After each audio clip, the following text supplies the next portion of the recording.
Hey everybody, what's going on? Happy Sunday. Hope your weekend's been going good. How's everybody doing out there? What are you laughing at me for? Just it's funny. Okay, so today is Godfather 3. Yeah, we finally got around to watching this. Yeah, so Godfather 3.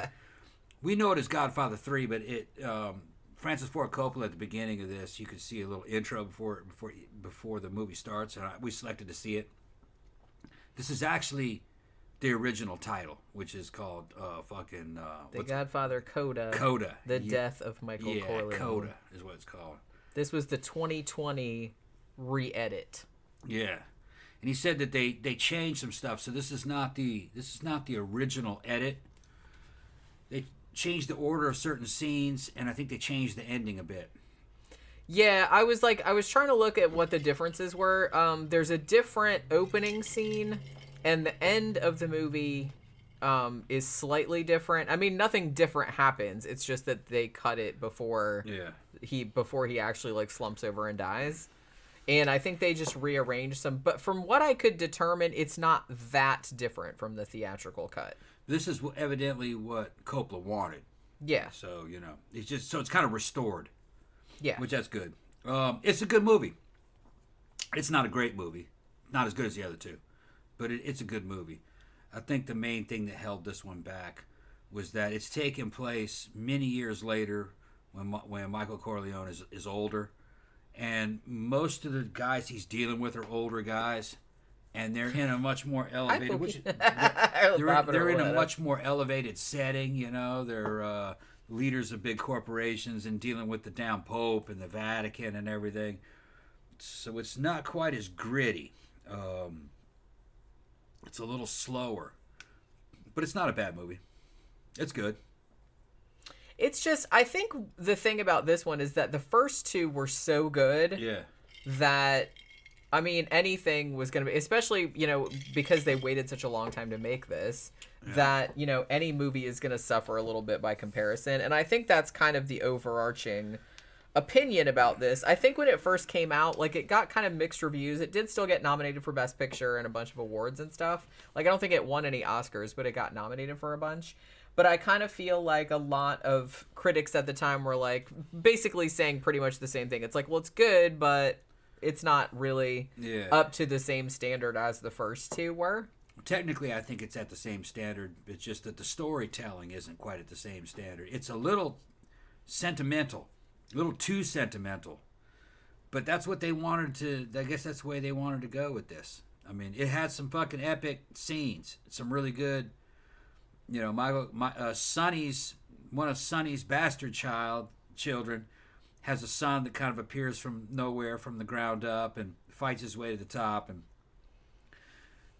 falls in love with Michael Corleone's daughter, who they're first cousins. Yeah. But the shit still goes down anyway. And that was kind of an interesting story. Kind of an interesting twist. It turned out real bad at the end. Spoiler alert. She gets killed at the very end. You know what I mean? And she was the only good one in the family, really. I mean, that was kind of the whole... I feel like one of the overarching themes of the movie was that, he was trying to... The whole reason he got into this whole deal was to, redeem himself. He was trying to get out of being, a criminal. He wanted to be, a good man. He was trying to, leave all that behind. But, you couldn't really leave it behind, and it ended up having repercussions for, pretty much the only innocent member of... his family. Well, he says something that's quite important in this, which is true. He said, he tried to leave the criminal life behind and tried to go straight, but the further up he went into society, the more crooked it got. And instead of having honor like gangsters had, they were vipers. They had no honor. They were just, nasty industrialists, basically killing each other over power. He said it got even worse. So there was no way to go straight. Well, yeah, that's kind of the thing, is that... It wasn't the mafia holding him back. I mean, he wanted Society was like that, yeah. But he ended up getting... I kind of feel like he went in, way over his head, because... Yeah, there was nothing but gangsters at the top. Right. And and that's the thing. Like, he'd been a gangster before, and he made a lot of money before, and he was a big deal, but he got into, he went into, like, a bigger pond, essentially, because you're dealing with, like, this multinational corporation with, like, the Catholic Church and all this other kind of stuff involved. Yeah, and they'll attack you with the helicopters with machine guns on it. You know, the mafia didn't come up with shit like that. Just they got more and more ruthless as he went to the top, and they were just different ethnic groups. Like, one of the dudes he's fighting is a German, and he was Swiss, actually. Swiss, that he was. Okay, I just thought he was German. And that was based on a real dude. Some kind of Germanic dude, and he was fucking ruthless. And they're not gangsters. They didn't come from the street. They were rich people. And they were just as worse or just as bad. They just did things a different way. They just had money. And then one guy said that finance is a weapon. It's the best gun you could ever have. And isn't that what he said? Something like that. He goes, that finance is the real weapon. You don't need soldiers and shit. So it's just he couldn't escape that life. It got more convoluted. And like I said, he eventually got in, like, way over his head. He found out that he was maybe the boss in that little kind of thing that they were doing, but then he just went into a whole different arena. And then and he was kind of nostalgic for, like, the simpler ways. He goes back to fucking Sicily and shit. And then it turns out that fucking half the Vatican is corrupt as shit. They were getting and the one guy that was a good guy that he gave the confession to, like, that dude gets poisoned, like, immediately by the Archbishop. Actually poisoned him with the tea or whatever, I think. Yeah. Like I said, now there's one thing. They killed the Pope. Somebody assassinated the Pope, poisoned his ass. Well, see, that's also kind of based on a real thing too, because in 1978, Pope John Paul I, he wasn't in there very long, and then he died in his bed, right? And it's like there's speculation. Nobody knows if it's true or not, but there was speculation. Like, some journalists did speculate that he got poisoned. So they did actually, like, put that into the movie. Right. So some of the stuff about that, like the Vatican Bank and all that kind of stuff, is based on shit that really happened. And even the guy, like the Swiss dude, I think that in the movie that they smother him to make it look like, and then they hang him from the bridge, that really happened to that guy's equivalent.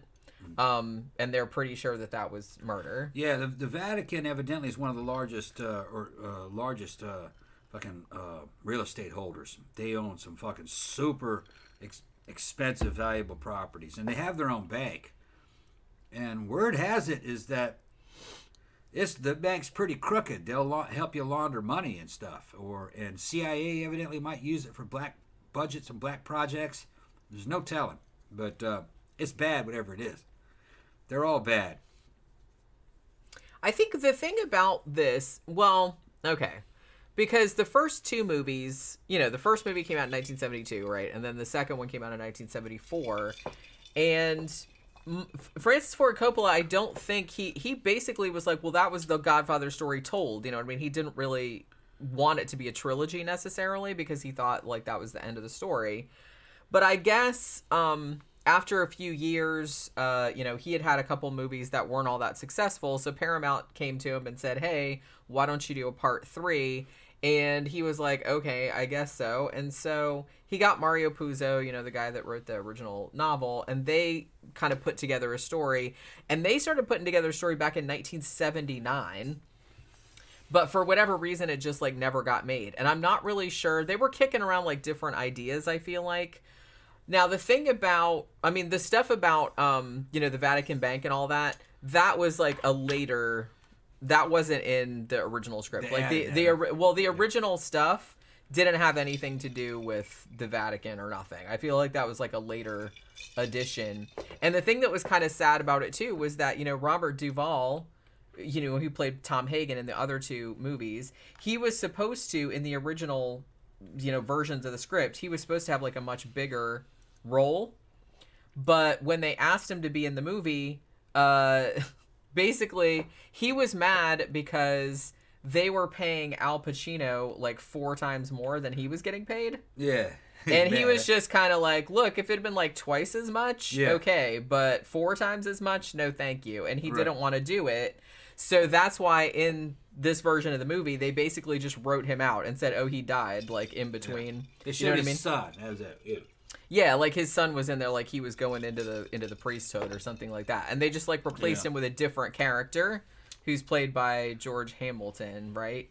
So he was kind of like the equivalent, but he's not the same. And I kind of feel like he has a very tiny role. He didn't say much. Yeah, and I kind of feel like that's kind of a shame because I think Robert Duvall was like a really cool character from the first two, and it would have been cool to like see a story with him like with a bigger part in it. You know what I mean? Yeah. But I will say that like I do like the addition of Andy Garcia. I like that whole thing where he's kind of like he's Sonny's bastard kid, right? Mm-hmm. Vincent. Yeah. And so he shows up and he basically wants to be a gangster. He's like, "Hey, tell me who to kill and I'll do it," and all this other stuff. You know, he doesn't quite do that. Well, no, you know what I mean. It's just he does say something kind of like that. But you know, where Michael Corleone is like, "Hey, we're trying to go legit over here," and then Vincent is all just like, "No, I want to be a hitman." So there's kind of like, and then Connie, like the sister, she's kind of like, "Yeah, probably we have some people that need to get bumped off or whatever." But it's like, so there's that whole kind of thing going on, and so then you have the whole thing with Vincent. I think the thing with Vincent and, you know, hooking up with Mary, the daughter, played by Sofia Coppola, I think that's kind of like the strongest thing. The thing that, I mean, this is a good movie, but I think it had too much stuff going on. You know what I'm saying? Yeah, well, the characters, the enemy characters were not really driving. They didn't really stick out. They were all kind of generic, if you ask me. It's kind of like they didn't really have compelling roles either. It was just very much centered around Michael Corleone, I think. And he's in his 50s. Yeah, he's supposed to be like 59 or 60. Yeah. Because he's supposed to be like 30 years later. Yeah. But he's pretending to be like in his 60s, but he comes off as a dude in his 80s maybe. He's almost acting too old. Yeah, I see. The way he's walking, he's like, you know what I mean? And he's just not a very compelling character in it. He's not as interesting as he was. Worrying about being assassinated just like takes it out of you. Yeah, I suppose. But you know, they're just trying to end the damn story by making this character pay for what he's done. Basically, he tries to fucking achieve salvation, and it is denied. You know, he didn't get without salvation. What's the word I'm looking for? Redemption. Redemption. Yeah, he tries to get redemption. It doesn't really happen per se. He has to suffer a lot. And he lives until he's old, but he has to live with the knowledge that like his actions led to certain outcomes. I guess consequences, which kind of reminds me of that it may be related to Milius's first Conan the Barbarian, because that was going to be a trilogy too, and it was going to be it was going to have kind of Nietzschean philosophies about how to rise up out of nothing and turn yourself into something, and then you know it was going to be your youth, middle age, and then old age. And the third, it didn't go that way. Fucking Dino De Laurentiis Studios didn't want to hire Milius. He was too much money, and they wanted basically a PG movie, and it didn't work out. But the third one was supposed to be consequences for this fucking rise in yourself. You know what I mean? Consequences and how to stay relevant in old age. And I think it was going to be called King Conan, I think, in the end. But that's kind of what this movie is. Consequences for all the other shit that you did during your rise. Because I kind of feel like at this stage in his life, you know, like I said, it's very important to him that he go legit. He's been like trying to just, like I said, just redeem himself by giving all this money to charities and like trying to get in on this like Vatican deal and all this other kind of stuff to make himself look like squeaky clean, like that's going to erase. I think in particular, it's not even so much the stuff that he did. I kind of feel like in particular what haunts him is that he had Fredo killed. Yeah. I think that's what bothers him more than anything, because that's kind of the thing that he brings up. That he brings up all the time, like during the confession, and like he starts crying and stuff like that. So I don't think he's all that bothered about the other bad shit he did. Yeah. But I think that is really like haunting him, that he actually went there and did that. Now, I don't know if Coppola and Milius knew each other. Maybe just that trilogy 3-story arc is common. Yeah, it is. Probably what it is. I don't know if Coppola was inspired by what Milius was talking about, what he was going to do with Conan, but it's that same basic story arc that Milius had envisioned for Conan. I would have loved to have seen Milius' Conan fucking 2 and 3. Been fucking great. But that's the thing. I kind of feel like, particularly screenplays where you get 3-act structure and it's like 3 stages of life, youth, middle age, and being old. It's very common. So it is like a very common classic fucking storytelling. Right. And I feel like that's kind of what this movie, I feel like this was the most operatic of all of them. And not just because, there's an opera at the end of it. I just feel like the tone of it. And I think that was another thing that kind of threw me off a little, because I kind of feel like the first 2, and I know that there was like a long period of time in between, the first 2 and this one, but I kind of feel like the first 2 were kind of, I don't know if I'd call them low key, but it's not as, this one seemed, some of the characters and stuff like that, or some of the acting seemed a little overwrought. Well, the first 2 were grounded in reality. Right. This one's kind of reaching there, man. Come on. He's getting awards from the Pope. He knows the Pope. Fucking, you know what I mean? It's almost like fantasy. And the Pope were tight. Yeah, even the Pope were tight. There's some great scenes in it, but some of it kind of, you got to suspend your disbelief. You know what I mean? It's just, that isn't, I don't know. That was just me personally. Like I said, it gets very grandiose. It gets very grandiose. That's a good word. That's a good word. Like I said, it just seems like, and I kind of feel like, too, because they set Michael Corleone up in the first 2 movies, and yes, it's the same actor, but they set him up in the first 2 movies as being not cold or sociopathic or anything like that. He's just very pragmatic, and he doesn't, I mean, he's probably like upset that he has to do certain things, but he keeps everything like very close to his vest. He keeps everything like just, he doesn't have these big outbursts of emotion or anything like that. Like, he might be feeling all that stuff deep down, but he doesn't let that show. Whereas I kind of feel like in this one, and maybe that was, just kind of like where he was at in his life, because it's been like so many years, but he did seem like real over the top, or like more overwrought in this one. Yeah. And maybe that's, like I said, I get what they were going for, because it's like now he's, approaching old age, like he's 60 or whatever, however old he's supposed to be. I think he's supposed to be about 60. And because he says it's like 30 years later, and he's realizing, like, he's having like a lot of regrets about like shit that he did in his life, and it's like how he fucked over Kay, and like, how he's trying to like control his son and make him go back to law school, even though his son doesn't want to do that. Like, he wants to be an opera singer, and he's trying to be in a butthole about that, but then like he lets him go, and like all this other stuff. And then he's trying to like protect Mary, his daughter, and then like Vincent comes in, like trying to get involved with that, and so he's afraid that Vincent's going to put her in danger. And so he's trying to, at the end of his life, I guess he wants to make like the kind of money that will keep his family like going forever. Like, he wants to be one of the most powerful families in the world, so to make sure that they're taken care of. But his past just keeps catching up with him, and maybe and he just can't like hold it in anymore, maybe. But I do kind of feel like, I don't know, I feel like there was like a little bit of too much of a tonal shift between the character he was playing in the earlier films and the character that he plays in this one. Well, a lot of time was supposed to pass. Like, that's what I'm saying. So I get that, and the thing too is that when this movie came out in 1990, this was, I was watching like another review of this, and they said like a really insightful thing. They said at the time that this movie came out, Al Pacino was bigger than Michael Corleone. He was much bigger than the character. Yeah. And I kind of feel like that, because he was young, like in the first one, so he wasn't, I mean, he was well known, but he wasn't as well known as he was in 1990. Yeah. A lot of the original cast came back. They had, who's the actress that played Connie?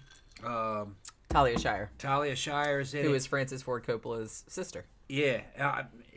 She was wowing me, man, every time she showed up. She's in these fantastic outfits, kind of this. She had some great outfits. She's very thin, and her hair's done right, and she's these black outfits with gold accents and stuff. And she just held together. She's got to be in her maybe mid-50s in it, and she's just still gorgeous woman. You know what I mean? Very elegant looking. And she did a great job did a great job. I liked her. I liked her a lot in this because she was kind of the one. Yeah. It almost seemed, and maybe I'm just reading too much into it, but it almost kind of seemed like she was seeing how Michael was like maybe getting away from the whole crime, because it seemed like her and Vincent were kind of like, they were vibing. Why don't you go she was vibing with Vincent, and she's like, we need to go kill that dude, like without she was becoming consulting. She was becoming kind of the substitute Godfather, right? Underground guy, just low key. She was handling gangster shit, right? And you see, he was going down the same way his dad went. He was getting old and sentimental, and he was getting weak. Yeah, and people were starting to gun for him. So she knew that she needed gangsters to watch out for him. He was getting too sentimental. He was slipping. Remember, just like they killed, what's his dad name was Vito, right? Vito, yeah. Vito was getting sentimental. He just wanted to go out and play in the garden with his kids and die of a heart attack. Yeah. You know. I mean, he did, but that was fair. Yeah, he died the heavenly way. That was the best way a gangster could ever die. He died playing with his grandchildren. But that was kind of the mode Michael was in. He was he wanted to retire. And in the end, he did make Sonny's son a Corleone, changed his last name, and basically made him Godfather. Yeah, he's like, you take it. That was a really cool scene. Yeah, he sits I like down that scene. in the damn throne, and they're coming, and they're kissing his ring and calling him Don Corleone and shit. Fucking, Don Michael Corleone and shit. And so he inherited the gangster throne. While Michael was kind of going like, I don't really want to. He's like, I don't have the stomach for this shit anymore. He's like, I want to run my straight businesses, Which I thought that was a great scene, Yeah. Where he becomes enshrined, with the gangster fucking regalia. Not really, it wasn't physical regalia, just spiritually. He becomes a Godfather and all the fucking gangsters. I thought that was really cool. Although we were speculating, and maybe, again, we were reading too much into this, because I was reading through the plot synopses and everything, and I don't think anybody else really mentioned this. But I was wondering, because how, I'm just assuming that most people that are here have seen this already, so they know what we're talking about. But how Vincent, he kind of went undercover, he was kind of like a mole, trying to figure out, because obviously people were trying to pop Michael Corleone. They left it and see, see Vincent, so he goes in to find out what the fuck's going on and who it was that ordered the hit and all this other stuff. So he's pretending that he turned on Michael Corleone. He may have been a double agent. But I'm sitting there thinking, well, wait, it's did he really? Is he really loyal to Michael Corleone, or is he playing both sides? I couldn't really. They made sure you never really knew. And they didn't really tell you. I'm assuming no, but I have a feeling that he betrayed Michael Corleone. But I also don't think he realized that his cousin was going to get shot. That was just... Well, yeah, I don't think... He didn't want her to get shot. That was just how that happened. He had to pay for the betrayal. I think he betrayed him. I think. That's what they... See, that's what I thought. That's kind of what they were getting at. But maybe, like I said, maybe I was reading too much into it. Because could have been that he was leaving it open and just waiting for where the chips were going to fall, and then he would ride either way. Either way. Yeah. That's kind of what I was thinking, that he was more opportunistic. Right. But maybe I was more the gangster way. Yeah, maybe I was reading too much into it, but because we're watching it, and then the last scene, at at the opera house, on the steps where Mary gets killed, and then obviously Vincent's all upset about that, but I was sitting there going, well, was he playing both sides? I think he was, but look, you got to understand, there's a lot of Italian history involved in this. This is the same way Octavian came to power to become Augustus. Yeah. All right. Somebody killed Julius Caesar, who was his adopted father. Although he was probably behind it, Octavian. And then afterwards he was able to rise up and seek revenge on anybody who killed his father. And he could divide ferries from ferry boats and warships. You're either with me or you're against me. And he became the emperor, the first emperor of Rome. So... Victor could have done the same thing. After all that shit went down, he's now justified to seek revenge, for what happened to Mary and how Michael was destroyed. Did Michael actually die? He was shot too, wasn't he? He was shot, but he wasn't hurt. He wasn't hurt bad. But he was out of the game. Well, yeah, because they showed him later, as an old man. Yeah. So he's out of the game. He died at the end. He was an old man. So, he... Victor now had justification to just run amok and kill. See, that's what I was thinking, because it's like now that happened, and right? And solidify his command and become basically mafia emperor of his little fiefdom of his family. So that's probably what he did. Which was that he would have done it on the name of fucking avenging the best girl they had in the family. Morally, she was the best girl. She didn't do anything wrong. She was an innocent.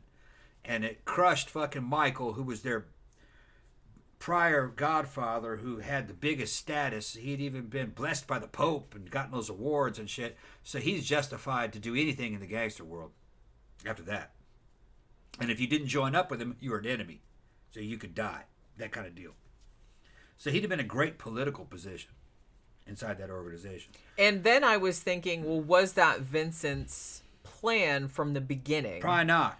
Well, because the thing about it is you have to think that he just showed up at that party at the beginning, and you could tell he wasn't really invited. Remember in the second movie, Michael was doing that. He didn't know who had betrayed him, so what he'd do is he'd just put pressure on everybody and ask questions on everybody, pretend like he already knew. Pretending like, this motherfucker betrayed me, and then tell him like different. So he's playing it by ear.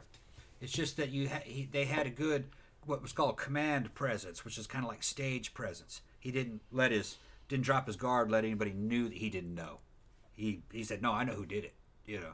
Yeah, he would tell each of them that he thought the other motherfucker did it. He's getting to throwing all these crosses until somebody slipped up and he goes, oh, that's him right there. Yeah. So that's what he was doing. He didn't know who was going to win. He was just wanted to be on top afterwards. And so he was actually playing both sides, because he was inside Michael's organization, because that was his, uncle, essentially, right? But then he went undercover with Altabello and all those people. If Michael got killed, he'd take credit with the enemy organization that did it, and he'd get promoted by them. If Michael didn't get killed, he'd fucking take credit for saving him. He'd win either way. That's what he's doing. Yeah. That's kind of what I was thinking. Yeah. And maybe I don't know if he was planning that exact thing from the beginning, but I think he was planning on getting in there somehow, because, like I said, he showed up at that big party at the beginning and nobody was expecting him. And if they killed Michael and he'd take credit with the enemy organization, get promoted later on, he'd avenge him. Just because he was in on it or pretended to be in on it, he still would have avenged his death later on when it was opportunistic. Right. You know what I mean? Okay, you killed my father type of deal, but you killed my uncle. Yeah. Yeah, my godfather. So, I'm going to kill you now, and I'm going to take your shit. So I can have my shit and your shit. Because Vincent was really into, hey, let's take revenge on that motherfucker. Yeah. He was that type of dude. Because it didn't happen by my hand. You just imagined it happened by my hand. I betray you. That's what they did. Throwing crosses and double crosses. That's kind of what I was saying. That's why I think, in this movie, I think Vincent is a way more interesting character than Michael is. Yeah, he's the best character in the movie. Even though Michael is the main character, and that's kind of who the movie is about thematically. Yeah. But I think Vincent is the most interesting character. Yeah, I wish there would have been more Vincent in it. It needed more Vincent. And what was her name? Amy? No, what was it? Mary. Mary, I mean. Yeah, Mary. I thought Mary was interesting. That was Coppola's daughter. Yeah. They wanted to get Winona Ryder to play that. Winona Ryder was original. Well, actually, Julia Roberts was the first choice. Winona would have been better than Julia Roberts. But I think Winona would have been kind of generic. Some people said that this girl couldn't act. This was like her... And she didn't really want to do it. It was almost kind of like... Yeah. I thought she could. I thought she did a great job, and I thought she looked right. Winona kind of had... She doesn't look that Italian, if you ask me. Winona doesn't. Even though she was only playing a half Italian girl. She looks a little too innocent, a little too generic looking. This girl looked Italian. She had the she is. Roman nose, and she's pretty, but not in a Hollywood pretty. Just pretty. Looked like a girl you'd actually know from an Italian family, and I like that. I thought that worked good. You don't want fucking Michael Corleone's daughter to look like a supermodel. It suspends. This, you know what I mean? Yeah, that would be dumb. It'd be dumb. You want her to look like a good-looking, real Italian chick, and that's what she looked like. So, I thought that was great. Yeah, it seemed like that was the main. When this movie came out, it seemed like that was the main criticism. Yeah.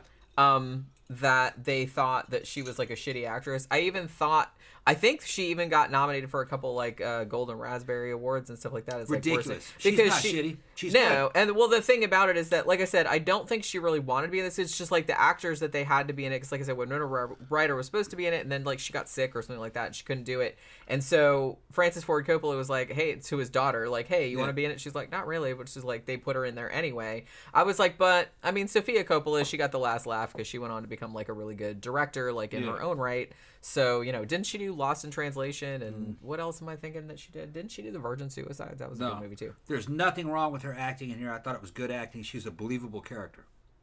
Now, I will say that Roger Ebert went to bat for her. Like, a lot of people were kind of like, she's not that good. But he liked that. Pretty much the same thing you said. It's like he liked how natural she was. Like she's like a real person. Like she didn't come across like an actress or anything. Like, and she was kind of more seemed like a real genuine. Yeah, like seemed like a real Italian chick. You know, and you running into them all the time up in Boston. You know what I mean? It's like a real Italian American type girl. That's the way they looked, and that's kind of the way they were. You know, so I thought she was perfect for the role. Winona, there's star power there. Instant star power. I mean, it would have worked. I think it would have worked. But She'd have been out of the ones. She'd have been better than Julia Roberts. But no, I can't really see Julia Roberts in that role. No, but Miss Coppola, I thought Miss Coppola worked, man. I thought she was good. You know, fucking. If you'd have told me that she's not an actress, I would have disbelieved you because looked like an actress to me. Yeah, I believed that character. I believed in her character. I liked her character. Remember, she's sitting there making eyes at her at what's his name, Victor, and I'm going, she's way into that dude. Vincent, yeah. So you know, I'm seeing it. You know, so yeah, she's acting. Yeah, you know, because you believed that she was like that she wanted to jump on that D. Yeah, well, she did. Well, she did jump on that, or D, at least eventually. In the story, you know. Yeah, we don't know if she jumped on that D in real life. Probably not. Strawdog78 said Vincent Corleone, ear biter, cousin poker, Godfather. Yeah. Well, the cousin thing, that's some old school shit there. You know what I mean? That was going on in Europe. Even in Germany, you know what I mean? Back in the 30s, a lot of people preferred to marry first cousins. Did you know, a lot of people don't know that, you know, Mustache Man of the Germans of the Bet Cross, his first, like, big relationship was a girl named Gali Hitler. I think her last name was Hitler. I think it was pretty much Gali. And she killed herself over him because he had fooled around on her or something. And it was like in style back then for a woman to attempt suicide over a man to like prove her love. There's a whole German cultural thing back in the 20s and the 30s about that. They were into cousins and suicide attempts. She shot herself in the stomach, I think, with a 25. God damn, why would you do that? She thought she'd survive it. I think even if you did, you probably wish you were dead. She didn't survive it. She lived. She lingered for a few days and then died. Yikes! But she tried to over that motherfucker. Jesus Christ! Well, the funny thing about talk that about motherfucker, not being worth it. Evidently, that motherfucker was popular with women during his rise before he actually became chancellor and everything. Evidently, he was popular. Women liked him, and even when he was in control, you know, I mean, he didn't want anybody to know that he had a girlfriend or married to Ava because that would have negatively affected his popularity with the German Deutschfolk, with the German women, because he was a sex symbol. They said what brought him to power was German female voters. They liked that guy. They thought he was sexy. That's crazy. Things change. You know what I mean? I guess Tastes change. Well, yeah, I guess so. Yeah. Sebastian says, is the Blu-ray theatrical and director's cut editions? It sounds very good. We have Louis sent us the box set, the trilogy, and it has a bonus disc that we. Yeah, it has the first one, the second one. It doesn't have the theatrical cut of the third one. It has the Godfather Coda, the Death of Michael Corleone, which is basically like a slightly recut version of the restored original what they wanted, and that came out in 2020. And then there's like a bonus disc which has like all the extra stuff on it, which we haven't watched yet. Actually, isn't there one more disc in there? There's one more disc in there. It's got a bunch of bonus stuff on it. No, I said there. I thought there was another disc aside from there's that. 4 discs total. Oh, okay. Yeah, so it's like it's the 3 disc. movies. Right. So the theatrical cut of part 3 is actually not in the set. No. Because, like I said, the one that came out in 2020 that was recut by Francis Ford Coppola, I heard it's not that different. You know what I mean? Like, I think in the theatrical cut, you know, at the very end, like when they show Michael and he's old and he's sitting in the garden, I think they actually show him like slumping over and dying in the garden, just kind of basically like his dad did, kind of, but you know, not as happy an ending. But in this version, they don't actually show him like slumping over and dying. They just kind of show him like, oh, he's gonna die or something like that. Like, they don't really go that far. And I think like the opening scene is different, and some of the other scenes are shuffled around. But I heard it wasn't all that different from the theatrical cut. But what is funny, we're talking about the cousin thing, is that it is mentioned that they're first cousins, but only once, and never in a negative way. So that must have been kind of a retro Italian thing. They didn't see it was an issue. They thought it was a security risk for him to be with a woman that was so closely related, because they would target her, try to kill her to get at him. So So I'm thinking that it wasn't so much that they were cousins. It was that she was a high value target. Right. Is what it was. They wanted him to be with a woman who wasn't as high value to the family. Yeah, because, I mean, that was the Godfather's daughter. Right. And, like, obviously... So they'd make a nice, juicy target. You could kill them both in one And especially attack. when Vincent was out there, like, doing revenge and, like, killing people and stuff. Yeah. So... Yeah, because Michael told him, says, if they can't come after you, they come after the people you care about. Right. And he said, that's my daughter. Yeah. So that's why, like, he told him, you need to, like, knock that shit off. So I don't know old school Italian... traditions. It's probably like old Germany, old fashioned Germany, where the cousins, they didn't care. Yeah. Tom Sykes says cannolis are lethal as fuck in this film. That's what I was thinking too. She took a little nibble of it though, Connie. Guess she didn't get enough. Maybe of it she probably she's like, well, let's see, maybe all the poison is in the cream part in the middle, so I'm just gonna like take a little nibble of this part. Look, I'm totally eating it. Or maybe she didn't. Maybe she just like pretended to eat it, like stuck it under her tongue or something like that. And that poison, I don't know what kind of poison it was, but it took a while to kill that dude. Like it took almost the whole opera. Like, and I don't know how many of them he ate. Samantha B saying she was terrible. I don't know who she's talking about. Must be talking about. Probably Sofia Coppola. Yeah, she wasn't terrible. Stronach78 said, I liked Sofia Coppola. I think part of the problem in the first cut was her dubbing. I think the ADR was awful in that cut. Maybe that's what it was. Okay. Because I'm not sure if that's been fixed. Like in this version, I don't know. Because I didn't notice any dubbing. I haven't seen the theatrical version. Yeah, I didn't notice any dubbing in this one. It just seemed like a normal voice. Yeah, maybe that's what it was. Yeah. Ben says Austrian painter was banging one of his nieces. Was he? Yikes. That's fucked up. But yeah. Ben said everyone made out that Godfather 3 was biographical for the Coppolas or something.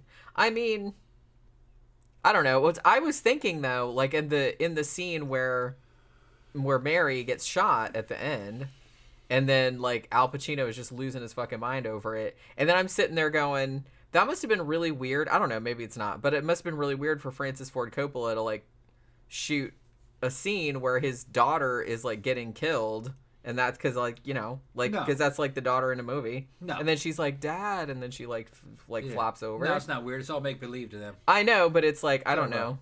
No. If that was really your kid, I would think that would upset you a little bit. I don't think so. Maybe. Nah. I mean, it would making money. It would probably upset me. That old Italian dude putting his daughter in the sex scenes all the time. Dario Argento. Yeah, Dario Argento's with his nude ass. Well, yeah. See, but that's really weird though. I always thought that was care, though. I always thought that was really weird. Of course, that's weird. That he would put, because I was like, why do you keep putting your daughter Asia in your movies? And it's like, let's have her get horribly raped in this one several times. He's Italian. And then he did that one. We're doing it for the art, I guess. Yeah. And then he did that one. What was the one where she was anorexic or bulimic or whatever? And there was that weird scene of her like taping down her boobs. Yeah. Shit, man. What movie was that? I don't know. I can't remember. It was the one where I just watched it like the other day. Yeah, that's what Richard Brown said. Dario Argento does it all the time. That's what I thought. But see, I always think it's weird. Every time I see one of Dario's movies with Asia in it, the worst one's Klaus, man. And she gets like brutalized. I'm just kind of like, Jesus Christ, what is that set like? No, the worst it must be really awkward. I can't imagine. Like, my dad's not a movie director, obviously, but I can't imagine being in a movie shot by my dad where I had to like do that. It would just be so strange. Yeah. Maybe it's not like the for other worst one's people. Klaus Kinski though, because he was doing shit like that for fucking real with his daughters. Well, yeah, that's true. At least one of them. But it's like That that's... nasty bitch. He's fucking crazy and. But see, as far as I know, sadistic. Dario Argento didn't do anything. It's like a lot of people think it's weird just because. But I mean, you know, Asia is like pretty. I mean, obviously she's a grown person. I think fucking Dario Argento was just trying to make his daughter famous and trying to make money. I get it worked. I guess. All it was. So let's go ahead and shut this down. I'll get us something to eat. All right. So we got. I think it was Tom Sykes sent me a message earlier. Or put a message on one of the videos earlier and gave us a recommendation for the haunting show tomorrow, which was Nightmare in the Attic from season 7.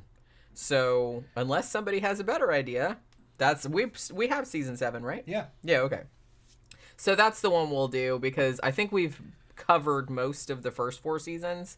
So yeah, he said season 7, episode 9. All right. So that's the one. That's the one we'll probably do tomorrow. And then I think on Tuesday, because what happened in the Patreon poll for the movies, Godfather 3 tied with Todd Browning's Freaks. So maybe we'll do Freaks on Tuesday because I've been wanting to like rewatch that for a long time. So we'll do some more 30s movies and stuff like that. So yeah. So come back tomorrow at 6 p.m. Eastern Standard Time for Haunting Mondays. We'll be talking about Nightmare in the Attic. And thanks, everybody, for dropping by. Have a good rest of your weekend and evening.